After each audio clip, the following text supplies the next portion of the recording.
உங்கள் யாவரையும் நான் வாழ்த்துகிறேன். நான் உங்கள் பாஸ்டர் அருண் எபனேசர், FGBC ஜெப வீடு, கேட்டவரம்பாளையம். இந்த நாளில் ஒரு கருத்துமிக்க கதையை உங்களுக்கு சொல்லி உங்கள் சிந்தையை நான் தூண்டிவிட விரும்புகிறேன். ஸ்மித் விகில்ஸ்வொர்த் என்று சொல்லுகிற ஒரு தேவ மனிதன் இருந்தார். அந்த தேவ மனிதன்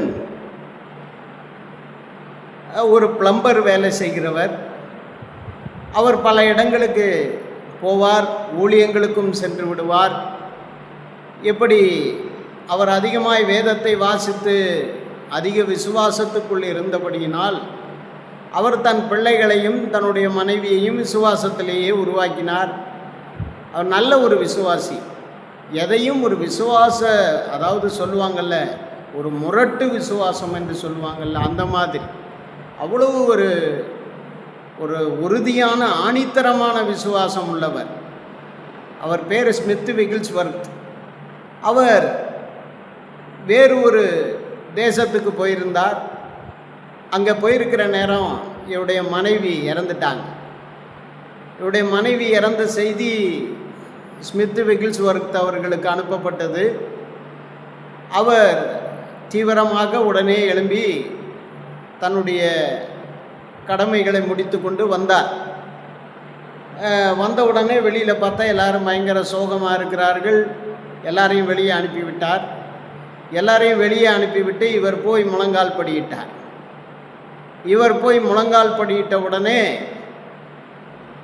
அங்கிருந்து தேவ தூதர்கள் அவருடைய மனைவியை கொண்டு வந்து கீழே விட்டு விட்டார்கள்.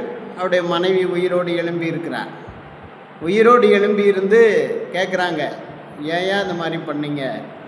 அங்கே தேவ தூதர்கள் படை சூழ ஆண்டவர் அங்கே அழகான ஒரு உலகத்தில் என்னை அழைத்து சென்றிருந்தார். அந்த இடத்துல போய் நான் மகிழ்ச்சியோடு காணப்பட்டேன். என்னை திரும்ப வரும்படி நீங்கள் முழங்கால் படியிட்டுட்டீங்க.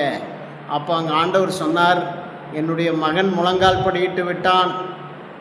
இனி நான் ஜெபத்தை அவனுடைய ஜெபம் நான் கேட்கும் வரைக்கும் எழும்பவே மாட்டான். எனவே உன்னை நான் அங்கே கொண்டு போய் விட்டு விடுகிறேன். என் மகனுடைய ஜெபத்துக்கு முன்பாக என்னால் உன்னை இங்கே வைத்திருக்க முடியாது என்று சொல்லி அனுப்பிவிட்டார் என்று சொல்லி அவருடைய மனைவி சொன்னார்களாம். அன்பான தேவ பிள்ளைகளே, ஒரு விசுவாசம் பாருங்கள். என் மகன் முழங்கால் படியிட்டு விட்டான், ஜெபம் கேட்கப்படும் வரை அவன் எழும்ப மாட்டான் என்று சொல்லி தேவ தூதன் அவருடைய மனைவியை கொண்டு வந்து விட்டதாக அவருடைய மனைவி சாட்சி சொன்னார்கள். பாருங்கள், உங்கள் விசுவாசம் எப்படி இருக்குது? சில வேளை நாம் ஒரு காரியத்துக்காக ஜெபிக்க முழங்கால் படியிடுகிறோம்.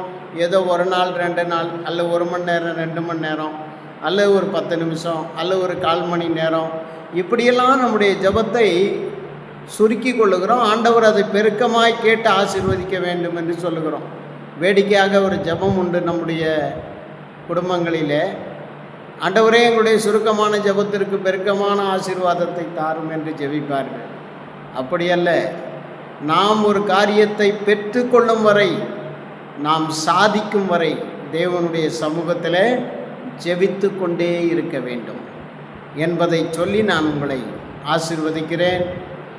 நல்ல பிதாவே, இந்த நாளில் கேட்ட இந்த கருத்துமிக்க கதையிலிருந்து உடைய பிள்ளைகள் கற்றுக்கொள்ளுகிற விஷயங்களின்படி வாழ உதவி செய்யும், ஆசீர்வதியும், பொறுப்படுத்திக் கொள்ளும். இரட்சகர் இயேசுவின் நாமத்தில் பிதாவே, ஆமென். அன்பானவர்களே, மீண்டும் ஒரு கருத்துமிக்க கதையோடு உங்களை சந்திக்கிறேன். கர்த்தர் தாமே அதுவரை உங்களை ஆசீர்வதிப்பாராக. ஆமென்.